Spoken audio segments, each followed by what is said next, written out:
We are clearing the tower, Carcass. We are back. Roger Dodger. We are clear of tower. Permission We are to back land. with episode 44 of the Metal Roundtable. I am Metal Rob, and with me, as always, is the great Carcass John. and just barely off camera is the great Monkey Butt. Say hello, Monkey Butt. I think he's trying to get back on camera. Oh, he's getting situated. Stand by. I am here, and I'm going to try and get. I've got, behind you, to your right of you, there's a camera in a box over there. I just need to pull it out, plug in the wires, and then I could be live on camera. But otherwise, you just get my lovely voice. That's right, and it is lovely. It is lovely. Yes, very much the so. dulcet tones of Monkey Butt. You need to get your play toy back out. I need to. Yeah, do some rim shots. That's for right. Monkey Butt's amazing jokes. Oh yeah, I got all kinds. So what's shaking with you this week, brother? Well, let's get the elephant in the room out of the way. Oh boy, I forgot already. All right, I got to put it on the camera angle because we need him to be visual. Yeah, he's very. Yeah, there we go. The Carcass is. Well, I see Texas, and I see red, white, and blue, and I see what looks like hairy something tentacles on top, and I see some pentagram or something over there where the Lone Star usually is. I know this one. I was actually tipped off before the show. It's like an R at the beginning, maybe, and an E at the end. A D, maybe? I mentioned, okay. Or a P? You're getting somewhere. You're getting close. I mentioned to Rob that he'd done this before. Purple? And I still didn't know it. And he still didn't know it, so I gave it to him. It's I Am Destruction. Correct. I Am Destruction. I saw Mud Mashburn, the great vocalist and guitar leader of the band, along with guys from Dead Rising and others, and they are embarking tonight on a national tour with Ingested, and they'll leave tonight, and then they'll come back on Friday at Tomcats to Ingested. to destroy that place, and, and then be out and about. So Ingested. Okay, I see that Richie has already commented on the video. I'm going to predict what it says right now. I'll do the old Johnny Carson bit. It's going to say, "Hello, ladies." Of course, I can't see it because I'm technically having. And you have your smart right glasses on. You can't see it. Anyway, no. Thanks to I'm Mud. trying to do too many things at once. Eddie Fingers Konopasek is watching. Way to go, Eddie. Forebode, we love you. Fast, Eddie. Hey, I Am Destruction. Thanks, Mud and boys from the band. Thanks for the shirts. They're killer. I will support the band and support the shirts as often as possible. I told him he would today, so give a shout out to him. Nice. We gonna shout out some more, or can I shout out? Or keep going. What brother. are you doing over there? I'm doing things. First and foremost, I'm expanding our social media presence. Okay, Caracas, John. We need to do that. That's car crash to you, buddy. Hey, Caracas, John. Once again, our good friend Hannes Bojax of Sixes is still hanging in there. Good. He's an ICU still. Shout out to Tara Taylor and her family. They're just freaking awesome, and they're really trying to be optimistic and positive. And he hopefully will make a recovery, or who knows, medical things are just insane. I do want to say a major shout out to some international listeners of the show. Nanoi Padrawan of Pagan Fire, a killer black and thrash band, sent me a surprise package this week of raging Filipino thrash, and he included a shirt that happened to be a 3X and barely fits me, about like a large, but it's a 3X in the Philippines, so thanks for that. And it does fit. I won't ever dry it, but it does fit. And he sent a tape with they're doing a split with another band, and for the life of me, I love Pagan Fire so much I forgot what the other band's name is, but he sent me a tape and a CD that's killer. Also from Melbourne, Australia, Massacre Mark Aiken. He had a nice compliment, and he's from Twisted Fate and some other bands down there. He's been in that's the voicemail you sent. Yeah, he's in the heavy metal business and has been since the 90s. And so shout out to him. CJ Ortiz, the metal motivator. Who will be with us next week, by the way. Yes, awesome guy. He and I used to do a monthly philosophical lunch, is what we used to call it over there at what used to be the, what was that place? It's called the Poor Shack now, Bronson Rock. Oh yeah, Yeah, he used to be one of the production guys and book shows and. Can I pause you for a second? Sure. Kids, I'm going to stare deep into the camera right now, and I'm going to tell you that the last time I was at Bronson Rock Go ahead, say it. was to see Winger Yep. with Carcass. Yeah.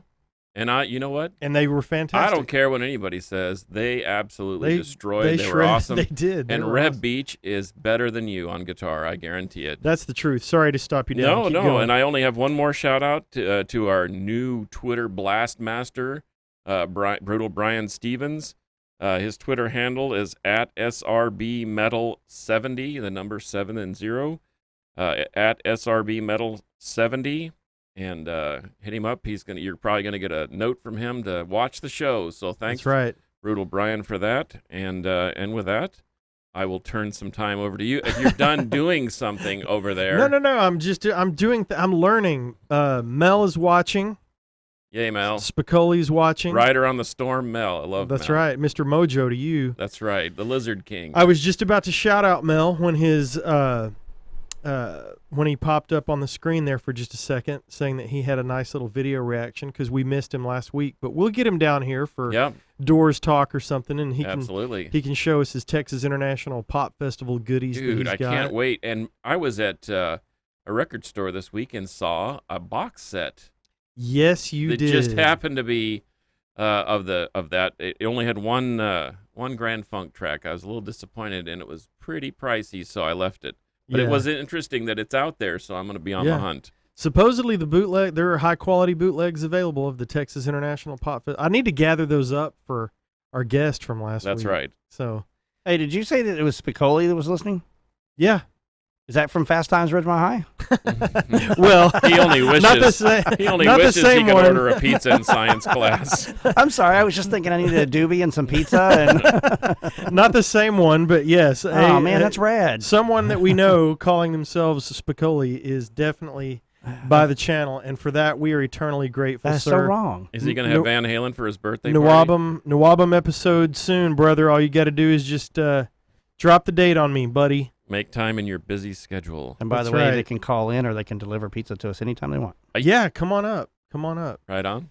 So I don't have any really shout outs. I got a bit of news that probably everybody already knows, other than shouting out Mel and saying thanks to our guest from last week. That was awesome. She was awesome. She's a sweetheart, man. Yep. I love her. So Ozzy has canceled the No More Tours 2 tour again. And I'm really starting to feel like it's permanent. It's a permanent cancellation. I'm really starting to feel like this is getting bad for him. I have not seen Ozzy since the original No More Tours tour when he was on the oh crap, what was the album he did in 90 or 91? No More Tears. Sorry. Yeah, duh. That's the last time I saw Ozzy, and because you didn't see the Sabbath the End tour, did you? No, I didn't. Well, he was fantastic. He looked healthy and happy, and actually, should I even mention lucid? Yeah. But he was, and he was very engaging when we went to that the sound check. Yeah. He was very funny and kind of waddled out there. I kind of wondered. I thought, oh gosh, the band sounded killer, and then here comes Ozzy shuffling like a weeble. Yeah, and weebling, wobbling out there in his pajamas and no shoes on, and I thought, to quote my friend Scott Killian, we need to wrap that dude in bubble wrap and store him away somewhere safe because, man, we've only got one Ozzy, and we need to take care of him. So that is true. There is not a chance in hell that he or anybody that knows him is listening, but, man, shout out to the Prince of Darkness, and I hope you get better, brother, and we want you here as long as we can have you, man. So, yep. I'm bummed about the tour getting canceled, but it's our heroes are getting older, man. We're getting older, especially you. Thanks for that. I appreciate it. Not really, but but thank goodness for media. I mean, we have the records, we have the tapes, we have the video. Absolutely. And we can harken back to those. I've been doing a little of that with Rush lately. Yeah. I finally busted open that 6 Blu-ray book that Best Buy put out about 4 or 5 years ago. Yeah, several years And ago. and man, it is just absolute greatness. And anybody that doubts Neil Peart's ability to play, or the rest of the band for that matter, Yeah. is just they're barking at the moon. It's just good to have those timeless relics of, days gone by to revisit. Well, speaking of timeless relics, Yes. bands like Rush or Ozzy, they weren't always famous, were they? No, they were not. And there's been video recently of Rush's gig at that junior high and, Oh yeah, that's and awesome. ZZ Top's gig at that prom or whatever. Right? And I love stuff like that. We never know where these guys are coming from or who's going to clear the tower, much like we did shortly ago. Shortly ago, yes. And achieve greatness. But what we're going to talk about today on episode 44 is bands that we have seen before they are famous. Now, what I predict is that I'm going to have a list about this big, and Carcass is going to have a legal pad of a list he's going to read. So Not quite a legal pad, but it's an 8.5 by 11, and let me take a glance. I won't give anything away.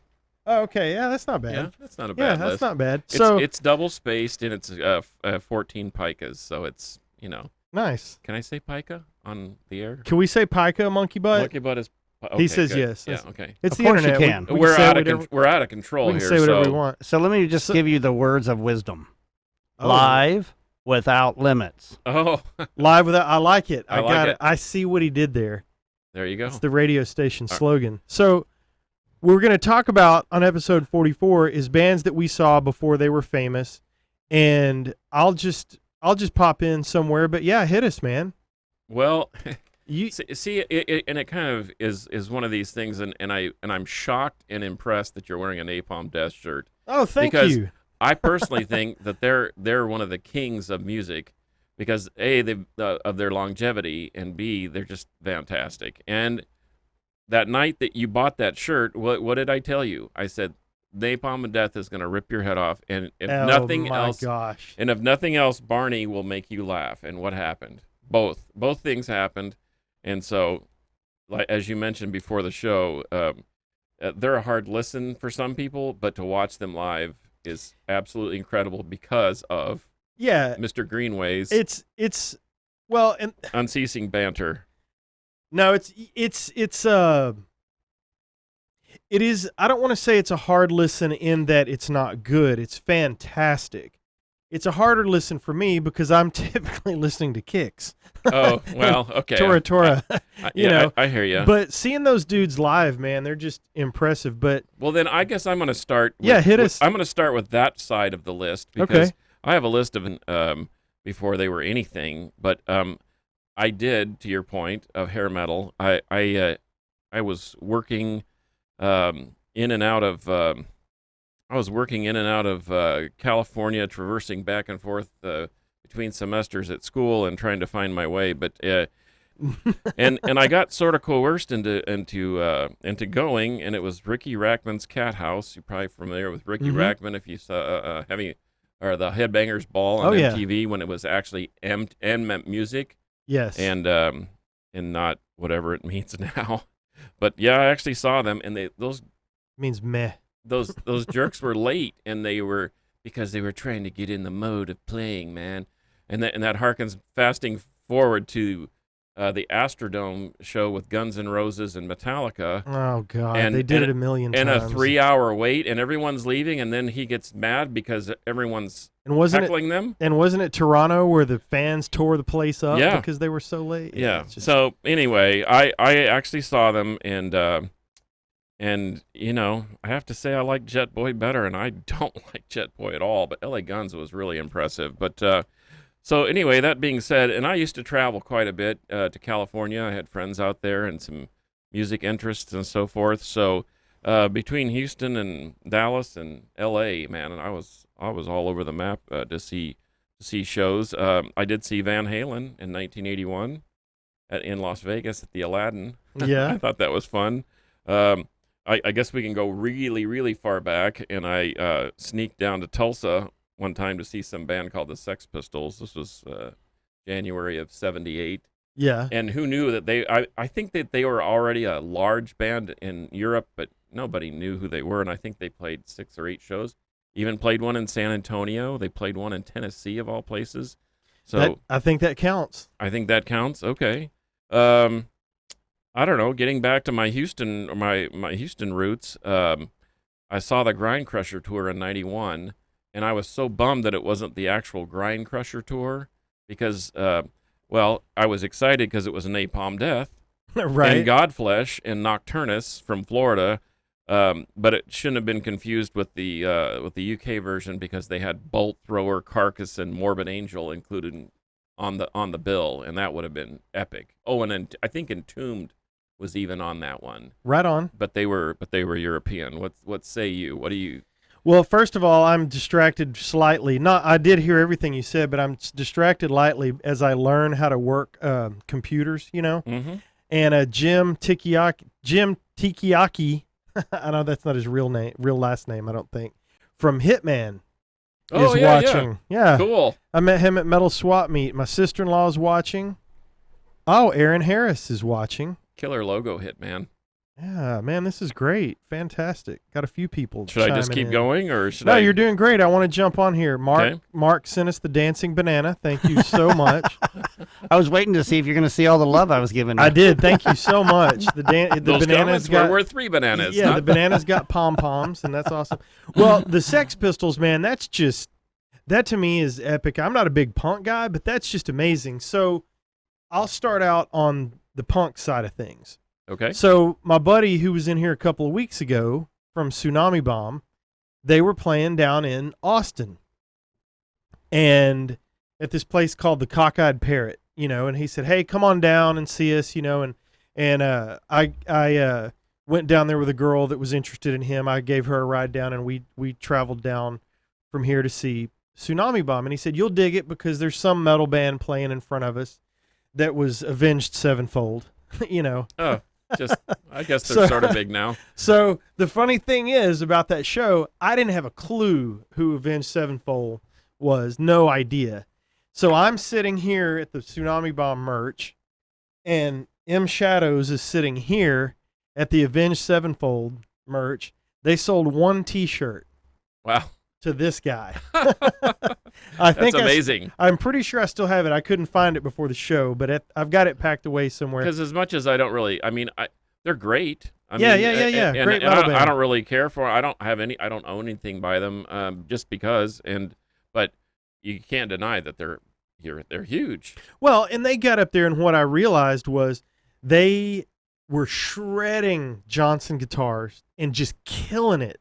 They were way bigger than that room. There was no question. Yeah. They were way bigger than that room. And obviously, they went on to super stardom and still are there. But, yeah, that was pretty cool. I sat right next to the dude, didn't know who he was, and bought his T-shirt. And within a year, 18 months, they're just monsters. Well, that kind of reminds me of when I saw Creator for the first time in August of '88 at a place called After Dark. I can't remember if it was After Dark or Power Tools, but you Houston folks, maybe Sawblade could help me out on that. He must have been like 14 back then, but they were opening for DRI, and Holy Terror was on the band, another semi-prominent California band, and I didn't know who Creator was. They didn't speak English. They were German. I'm just looking for a note, I swear. Okay, and I remember Mila Petroza, the guitar, kind of the leader of the band, and the guitarist, signed an EP that I had, the Flag of Hate EP, with "Death to the World," but it was in German, "I nach Tote" or something like that. Right. Anyway, and forgive my German, it's terrible. But anyway, I had the same feeling when I saw them. I thought, what are these guys doing opening for anybody? They were incredible. Right. They were super technical, very fast, and let's be honest, they went on to be, if you want to name a big four in Europe or say Germany, Creator's at the top of the heap. Creator, Destruction, Sodom, and Tankard. Right. That's the big four over there. But Creator is, to me, how many albums do they have? 15, 17? That's awesome that you got to see those dudes. And they were just kids, with the high top Reeboks and the shredded jeans and the right. and the denim homemade jackets with the, they sort of had that punk feel. But man, I thought, wow, why are they not like headlining? These guys are like Slayer, who I saw in '84, Right. opening for Blizzard, Possessed, and Exodus. And, Good grief, and Slayer was this was at a famous metal place called Ruthie's Inn in Berkeley, California. Yep.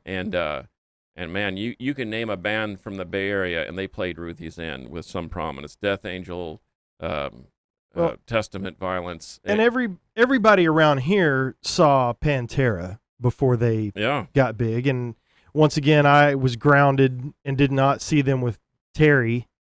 Because I had bad grades. Were they doing a quinceañera in the backyard of somebody's house in Arlington? Is that where you saw him first? No.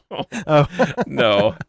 No, actually. I did see him with Phil at a little club in Denison a couple of times. That was pretty cool before Cowboys came out. That was cool. And I had another one that I'll come back to. Oh my gosh, I'm losing it. That's why I was desperately going through my notes, because I had another one and I can't come up with it. So please continue. Oh, okay. Well, let's see. How about Carcass opening for Death and Pestilence? There you go. That was back in '90 at Fitzgerald's in Houston, which is now. Oh, I've got the other one. It has been bulldozed and turned into condos like everything else that's great.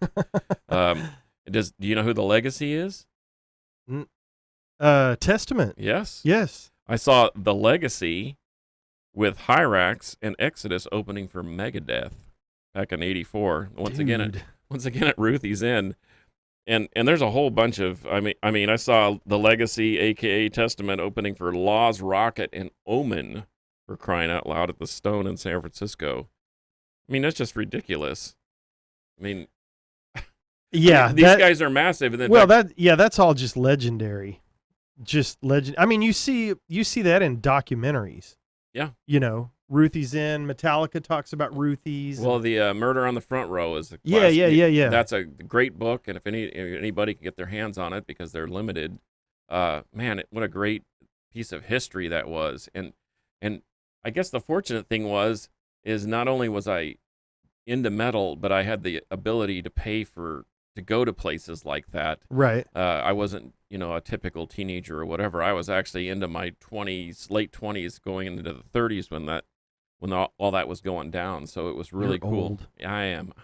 I am old, but I got to see all the cool bands. I Yep. knew that was coming. Should I Yes. tell you about my Led Zeppelin story? Who else you got there? Anyway, no, I thought that the Slayer way at the bottom of the rung, opening with Blizzard and Possessed for Exodus. I thought that was, Slayer was just getting started. I mean, they were touring the States in a Camaro Z28 and a U-Haul trailer, and Yep. I'm sure that Rob Doom McNeese down in Houston, who worked for Sweet Nightmares, the KPFT down there. Now that would be some storytelling. I think we've touched on this the Slayer box set. There's a little snippet of that radio broadcast that basically got them all bounced and the plug pulled on that particular program. And boy, I got a lot of peace in that. But anyway, it just amazes me that some of these bands, like for example, I think the reason why Carcass was opening for Death was because Death was huge in the States. They came out of the blocks. I don't know that they were ever, even when they were Mantis and they changed their name to Death, I don't think they were a small band. They were of some prominence because they had created this new genre of music. But you bring someone from across the pond like Carcass, who was well established, and but they're opening for Death. I mean, they just seemed weird, Right. And then to be down the rung with Pestilence, who is another band that from over there, and not taking anything away from them, but it just seems strange that nowadays. I mean, I just saw Carcass and they were headlining, and of course they should. Right. And but they've been around, since the mid '80s, the late '80s. Now this will show obvious diversity in our musical tastes. But I did That's see what you call it, huh? I did see Poison on their first tour with the great RPH2 Richie Harris. Wait a minute. Poison from Germany or Poison with the spandex and hair? They Just kidding. There was I a know lot of which one it Aquanet is. in the arena that night. Okay, Yes. all right. Opening for Rat back in '86, I think, and so that was pretty cool. They had tons of energy, and they were they were just going for it, man. They were so young and so hungry and just lots and lots of energy in the Tarrant County I Convention saw them Center. open for Kiss on their 20th anniversary tour, and they were in jeans and t-shirts and not spandex and hairspray, and they rocked. They were good. I mean, they have a good catalog. I'll just say it. They're Winger's great because they played a lot of shows and they're accomplished musicians, and I think that Poison's not too far away from that. Yeah. But man, they were awesome. So before I tell my last story about bands, let's scroll through some things here. Richie's on, Pawpaw Wayne is on. Robin says hello, or what's up, John, and that other guy. Justin Harris, our CD winner from a couple of weeks back. Oh, says speaking hello. of which, have you done a shout out for? Oh, we'll do that. Yeah. Yeah, we'll do that. Mel Cruz says we are looking good. He's obviously referring to me. He must be. Richie says Ragin' Filipino Thrash, a phrase I did not expect to hear today. Let me tell you what, Pagan Fire, look it up. It's brutal, it's fast, and it's awesome. You won't be disappointed. Let's see here. Mel brings up a good point that I forgot to make earlier. New Ozzy album drops on Friday, and I'm stoked about it. I think that Under the Graveyard song is great, but we'll circle back to some of this. And Pawpaw Wayne says, damn internet. I don't really know what that means. That's pretty much a constant in my life. But my final story about bands that I saw before they were famous. So my buddy, Chris Manning, has played in, everywhere in Dallas and around. And he's in tribute bands of The Doors. He's in the Doors Hotel, and he's also in a Led Zeppelin tribute here in Dallas called the Zeppelin Project. And both great bands, recommend them highly. Chris is a great guitar player, but back in the day, he was in this band called Divinity. And outstanding, if you like Queensryche, a little darker Queensryche and Crimson Glory and that kind of thing, but a little darker, it was that sort of stuff. And it was really good. So I go down to Dirty Dog's Rock Room, which I think is a strip club now somewhere. I mean, that's... I just dug myself a hole there. Or Mark. is it? Yeah. I honestly don't know. Okay. I've been told. Oh, you've been told. Okay. Yeah. Yes. You can always say that. I have been told. I've been told. Yes. That I do not have firsthand knowledge, as I Okay. feel my head turning red here. I do not have firsthand knowledge of strip clubs. But I went down to see Divinity at Dirty Dog's Rock Room and watched my buddy play, and it was all smiles and high fives. And the opening band in front of my buddy's band was Drowning Pool. What? Yes. With the original singer who was not Dave. The original singer was Sean Hall. Okay. And I remember that dude just wailing, man. They were tight. They were really, really good. Did you see any bodies hitting the floor? I did not. No bodies hit the floor that night, but they were fantastic. And then several years later, it's like they're massive. They're huge. And I'm like, wait a minute. And I'm calling Chris. I'm like, hey, what was the name of that band that played with you guys at Dirty Dogs before it was a strip club? And he was like, yeah, that was Drowning Pool. Yeah, a local Dallas band. I'm like, do you know how huge they are now? So anyway, I got to see those dudes just.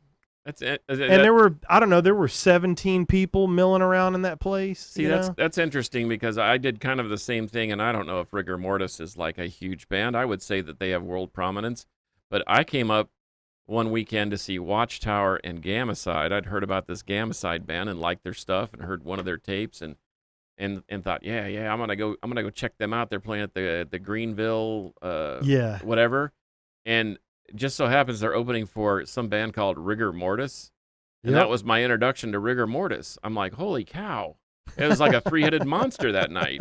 Mike Scoscia playing 1,000 miles an hour. Yeah, that whole hummingbird technique or bumblebee technique or whatever they call it, and it was amazing. So your point, sometimes you go to see somebody else. And if you get there early enough or stay late enough, guess what you find? You find another great, outstanding band. You find here's a funny note. So I recorded, Mark, you may know this band, I'm not sure. So I used to record when I lived up in Van Alstyne and had a recording studio up there for 10 years and did the whole commercial recording studio thing. And so I'm recording these dudes from Fort Worth. I don't remember the name of the band. And I think it was Ex Nihilo or something like that. And I think that's right. But some dudes from Fort Worth that I'd gotten to know, and we're in the midst of recording their album.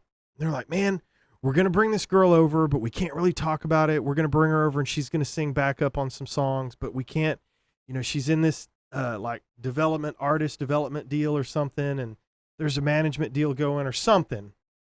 And which will lead me to... Sounds suspicious, but go ahead. Which will lead me to a previous story. But we're bringing this girl over. She's going to sing on some stuff. She's a friend of ours, blah, blah, blah. And it was Lacey from Flyleaf.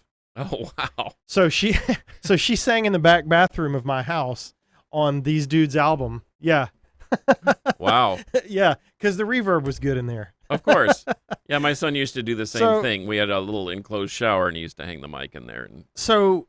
when my old band played a show over in Fort Worth once, this band played in front of us, and this girl came to my merch table and was like, hey, do you want to do a merch swap? And so I'm like, sure, yeah. So I'm giving her a t-shirt, a CD, and a sticker, whatever we had. I don't remember.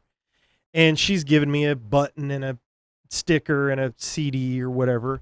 And the band was called Passerby, who turned into Flyleaf. Yeah. Wow. So I've still got all that stuff. So of course you do. Why wouldn't you?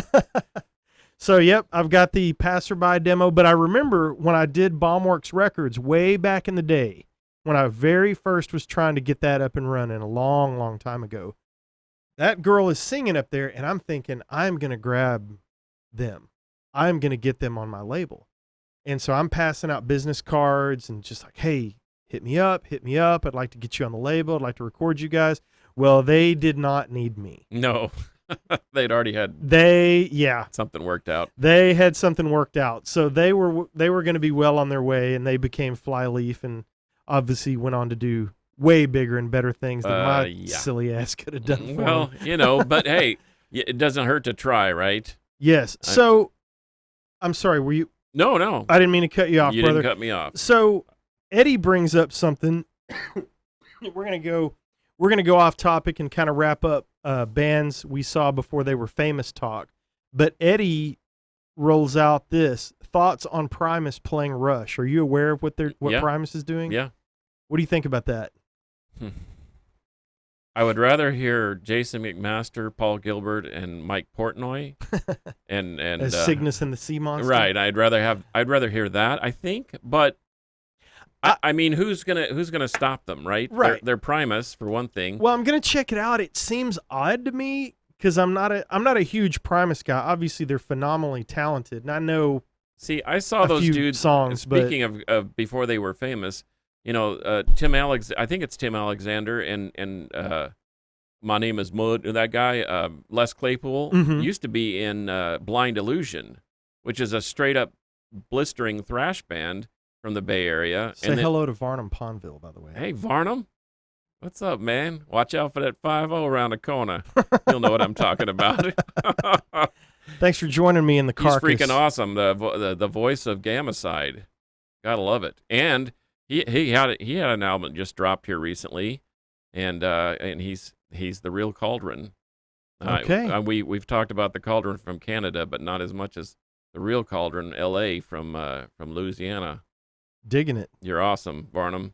Hey, we should have you on. You should give us a call. Come on, Varnum. What's the 800 number? 877. Let's do this. I bet Varnum is 877-337-5844. There you go. If you want want to say that right? If you want to give us a call and tell us about a band that you saw before they were famous, and I've already seen several comments about the show at the Stardust in Denison that I missed from Pantera. Thank you so much. Give us a call, 877-337-5844, if you want to tell us about the show you saw. Well, and speaking about bands we've seen before they were famous, Forebode, those guys are taking off, man. Yeah, they're obviously going to be famous. Maybe they'll be famous, and if nothing else, we'll just say that they are because we like those guys. They're awesome. They're famous to us. That's right. They are famous to us. I can't play that heavy. I know that's for sure. Oh, my gosh. Nobody can play that heavy. Brutal. And be that riff-tastic. But he can think that heavy. That's right.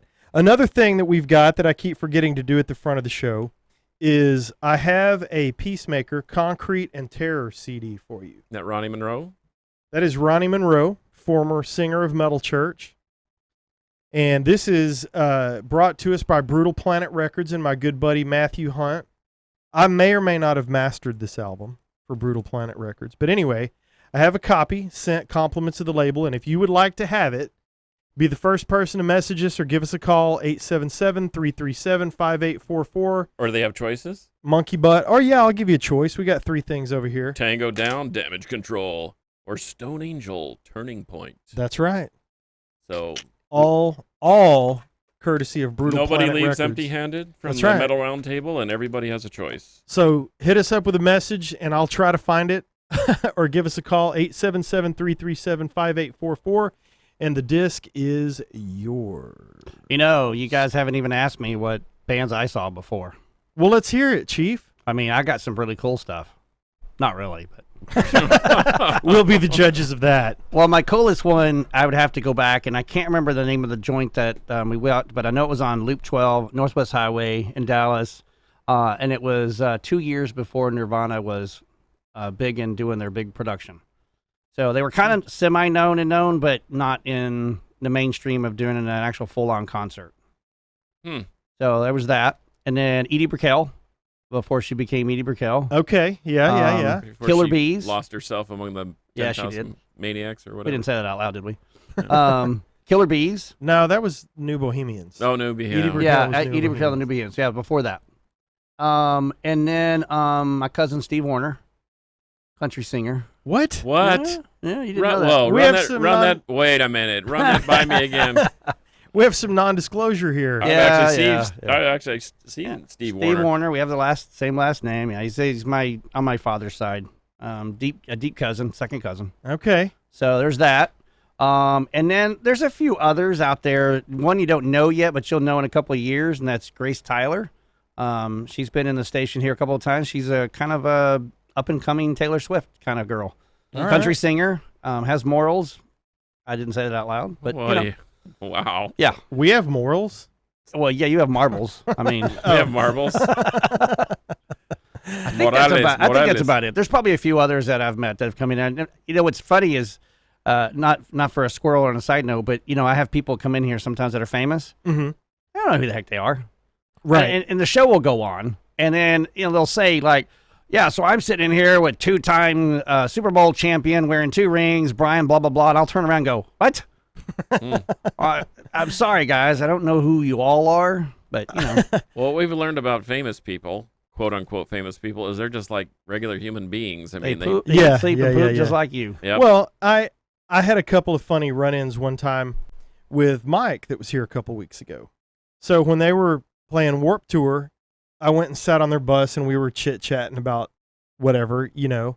And these dudes come in and they're all tatted up and they're talking to him. And just, you know, no big deal. I mean, it's their home away from home and everybody's just hanging out. It's rancid. Oh, just those guys. No clue. Like Chuck Billy, like you telling Chuck Billy, "Hey, get out of here. We're talking to Gene Hoglan." That did not happen, sir. It sort of happened. No, it didn't. Yeah. And then But that was cool of him to acknowledge. and that before that Napalm Death show, we're sitting there and the bass player rolls in. We're Huh? eating at Jason's Deli across the street, Oh and, yeah, and the bass player rolls in. And to Sean this day, Embry. it kills me that I did not invite him over because he was just hanging out by himself, which he probably was glad to do, you know. Maybe so. But it kills me because now that I've watched that half of that, I need to get it back to you along with those other DVDs that are in my bag still. Now that I've been watching that Slave to the Grind documentary, he's all over Yeah. it, man, and he's just the nicest dude. He sure is. You know. So anyway, well, that's about all I've got to say about bands and people that I ran into before they were And famous. there's much, much more. I mean, like I said, I tried to not have a phone book. You did well, I did. sir. I cut you it did down really to well. just the most memorable ones, not the least to mention. Can you imagine Tool and Incubus, not the Louisiana Incubus, but the actual sweet Incubus opening for Anthrax I cannot. at an outdoor pub in Southern California? I actually saw Wow. that too. Anyway, That's a good one. maybe my buddies from Attacks, Jim the Rat Howell and Todd May and Mikey B can second that. I I have pictures. I just don't know what. Yeah, and we'll have to hit up Varnum. I Come on, guarantee you Varnum. that dude's got stories. Yeah, I guarantee they do. Yep. JP would have good stories. John Perez. Yep. Henry would have good Liquid stories. Sound. Their Liquid Sound Company, his psychedelic rock project, is in studio now, and it is going to be incredible. It's not necessarily heavy metal, but you'll hear Solitude influences, Solitude Eternus Heavy influences. psych, right? Heavy psych, very psychedelic, and I have the privilege of doing the album art again, and it'll be amazing because he'll give me so many great ideas that I can't help but draw something cool. Awesome. Awesome. Look forward to it. Well, thank you very much for joining us as always. We very much appreciate it, and we are still trying to migrate everybody over to the Metal Roundtable channel on YouTube, so please go there and subscribe. Hit up KVGI Radio on Facebook. Hit up the Metal Roundtable on Facebook. And Brian Stevens will hit you up. Yes, he Like a will. Like Danny Herrera from Napalm Death. Yep. He's going to blast beat you right over. That's right. We've got an internet social media machine gun out there That's working right. for us now. Way to go, Brian. Thanks, you. Brian. And that's it, man. I got nothing. You got anything? Nope. That's it. I've said enough. All right. Last chance, monkey butt. I mute my mic, and then you want me to unmute my mic. It's like, push the button, unpush the button, push the button, unpush the button. That's it. Until next time, metal will prevail. Thank you so much.